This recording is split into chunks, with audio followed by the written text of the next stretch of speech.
99% of people are not willing to do what it takes to make their dreams come true.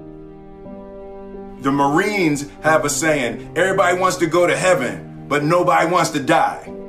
The center of bringing any dream into fruition is self-discipline.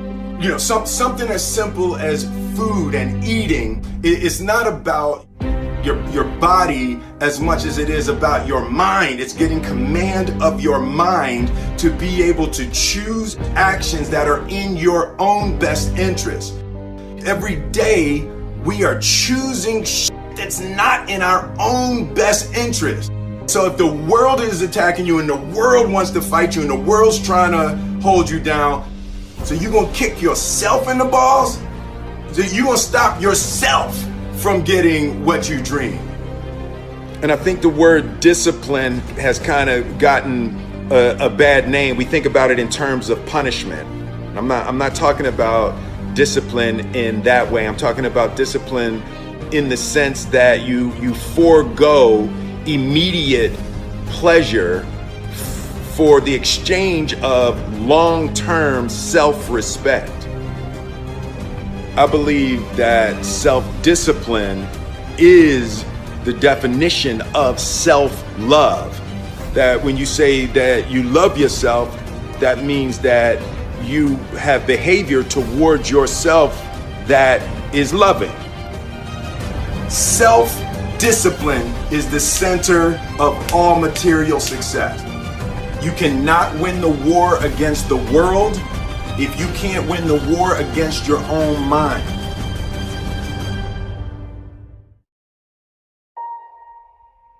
Self-love is when you say to yourself, oh man, look, I know you and that girl got a real connection. I know y'all vibe, but that's your girl's cousin. So I love you too much to let you do that. It's like you say to yourself, hey man, look, I know you want to eat that pizza and it'll be really good, but I can't let you eat that, man, because if you eat that pizza, you're going to feel like shit, and I love you too much to let you eat that. Self-love is, hey, look, I know you got a test on Monday, and I know you really want to go out with your friends. It's Saturday night, you want to go out, but if you fail that test, you're not going to feel good about yourself. I love you too much to let you go out tonight. Self-discipline is self-love. If you want to be happy, you have to love yourself, which means you have to discipline your behavior. The road to sustained happiness is through disciplining your behavior. We tend to base our self-esteem on what other people think. And that's not really self-esteem. Self-esteem is supposed to be how we feel about ourselves. And I was just saying how dangerous it is to allow other people to determine how you're going to feel about you. And it's kind of like looking into a broken mirror. You're going to look in a broken mirror and then change your face to try to look good in this defiled, busted, broken mirror. And it just, other people's opinions is a really way to determine how we feel about ourselves.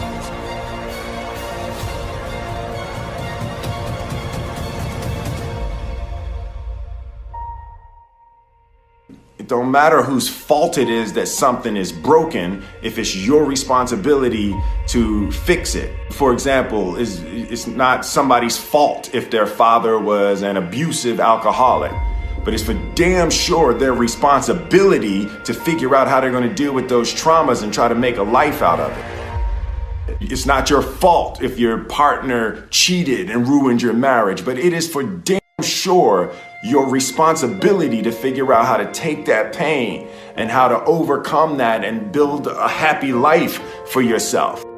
Fault and responsibility do not go together. It sucks, but they don't. When something is somebody's fault, We want them to suffer. We want them punished. We want them to pay. We want it to be their responsibility to fix it. But that's not how it works, especially when it's your heart.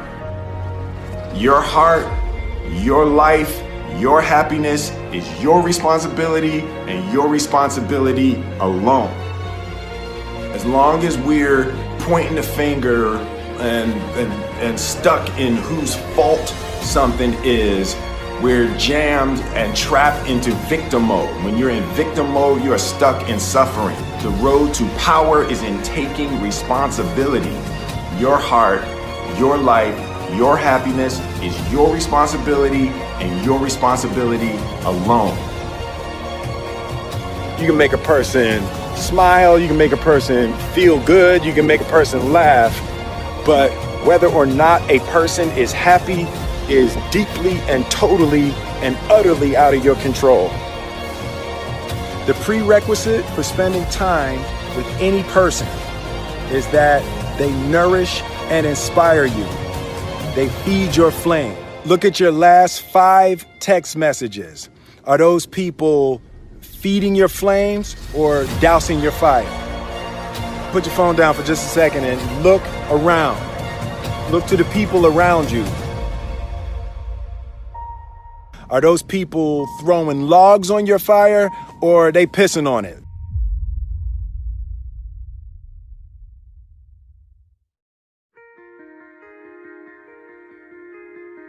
I want my life, I want my work, my family, I want it to mean something. And it's like, if you are not making someone else's life better, then you're wasting your time.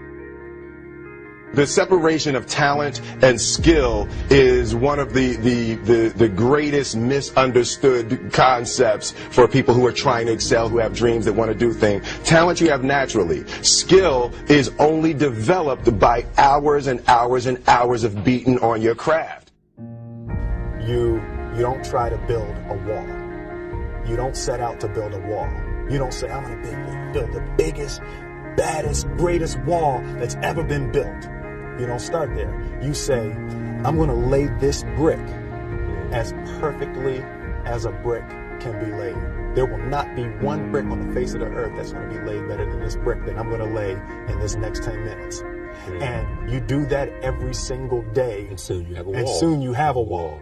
And I think psychologically, the advantage that gives me over a lot of people that I have been in competition with in different situations is it's difficult to take the first step when you look how big the task is.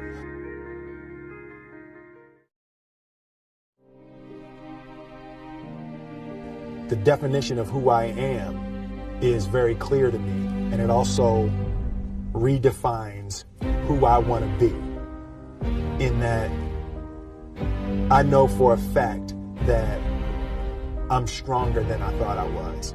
You know, you can't help but ask yourself the question, what would I do if I was in Muhammad Ali's shoes? I'm motivated by fear. I hate being scared to do something. And I think what developed in my early days was the attitude that I started attacking things that I was scared of. Why were you scared in your bed the night before? What do you need that fear for? Just don't go. Why are you scared in your bed 16 hours before you jump? Why are you scared in the car? Why could you not enjoy breakfast? Fear is fear of what? You're nowhere even near the airplane. Everything up to the stepping out, there's actually no reason to be scared. It only just ruins your day. You don't have to jump. And then in that moment, all of a sudden, where you should be terrified is the most blissful experience of your life. And God placed the best things in life on the other side of terror.